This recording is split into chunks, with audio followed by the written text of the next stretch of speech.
Why did we choose this life? Why did we become superheroes? We dedicate our lives to fighting crime for one reason: to make $1 billion on a superhero franchise. Superheroes and video games, there's a lot of stuff to take the piss out of. Yeah. There just is.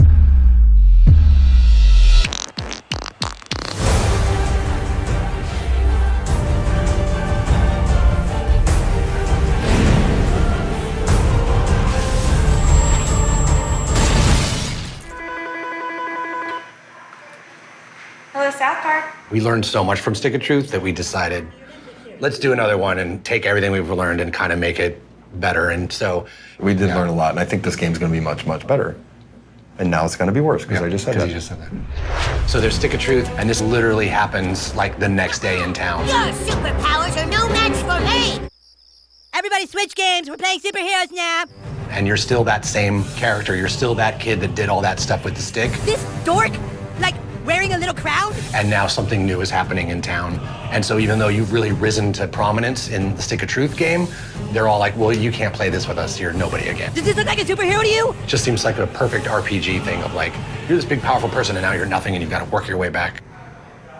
Matt and Trey are both gamers. They've really invested a lot of time and effort into this project and working closely with Jason and his team to make sure that they nail this process perfectly. Even as we're first starting to figure out the first ideas of what it could be, we brought everyone from Ubisoft down and had them in those meetings. We have this big fight where the kids split up, and that's basically backstory. How come I have to have the Netflix series? I want a movie too. Do I get my own movie? Not everyone gets their own movie. Maybe we'll just go and do our own franchise. Yeah. Yeah! Oh, you want Civil War? Is that what you want?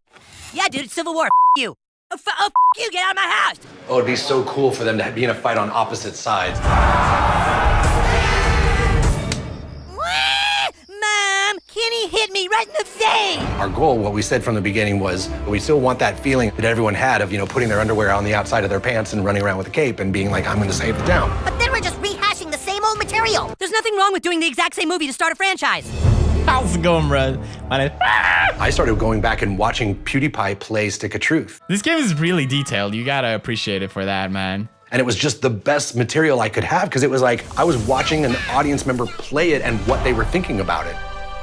They're all kind of similar, the attacks or whatever. And going, well, this part's lame. And I'm like, okay, that part's lame. And like, it was just great to have that as a resource. Dude, what the f?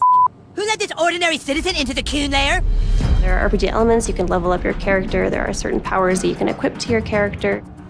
Speedster, yes, like the Flash or Quicksilver. I like it. You have a team of buddies that join you in all of your combat, and they all have their unique personalities and powers as well. It is an outrageous tactical RPG Bringing the thunder! in a superhero suit. This time, it's serious. Game development is different from the way that Matt and Trey run the show. We are very familiar with their process over there. They do a 6-day sort of turnaround from nothing to making an actual episode for the show. And we do have to elongate that a little bit for our game development process. One of the challenges that we knew we'd face is that Trey wants to try stuff and change stuff, and we need to be as fast as the show, or at least try to get somewhere close.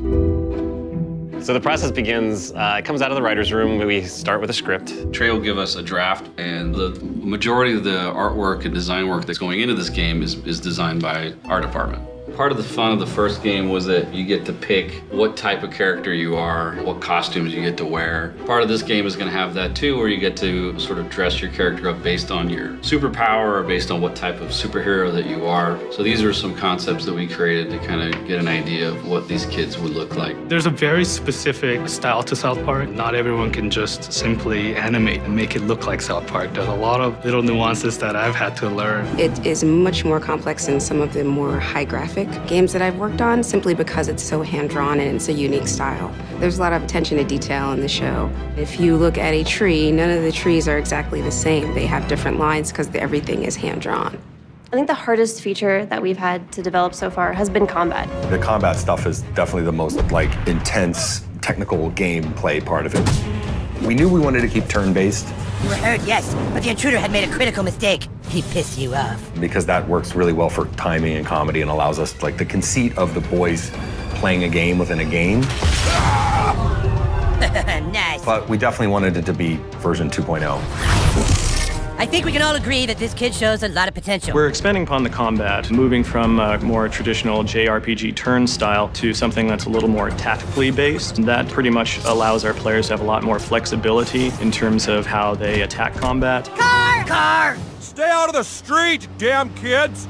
You, dude. It's Civil War, dick. Being able to pick which heroes they want at their sides, combining powers and abilities, and positioning their characters adeptly. You're actually having to think a little bit more about your next move and maybe even 2-3 moves ahead. You want it to be complex enough to be fun and challenging and have strategies, but you also want it to be simple enough that it looks like South Park and it is just still fun. We established in Stick of Truth that you have a magical butthole, and so this kind of goes to the next level where we're like, you how get can we make your farts more powerful than what it was in Stick of Truth? And we're like, could start to bend time. Yeah, if you make it really rips a hole in the space-time continuum. You really rip one. You can really rip one. Which again was one of those things like, oh, that's a great idea, but then when you start to put it into a video game system, it's really hard to figure out. So I think we figured out a good time fart system.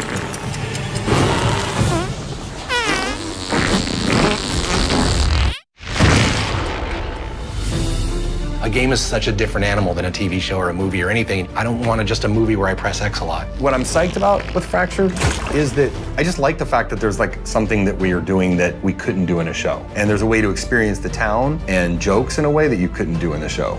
There are going to be those moments where you're going to look at it and go, oh my God, that was really cool. We're really excited. We're excited to tell this particular story. Coon Fritz, go! South Park, the fractured butthole. It was originally called the Butthole of Time. Yeah. They ran it past the whatever, and they said you can't put butthole. The retailers won't put butthole. The retailers won't put it there on a shelf. So I just sat there at my desk for hours. How do I get past butthole, this? butthole, butthole, butthole, butthole, butthole. It was actually one of my proudest moments.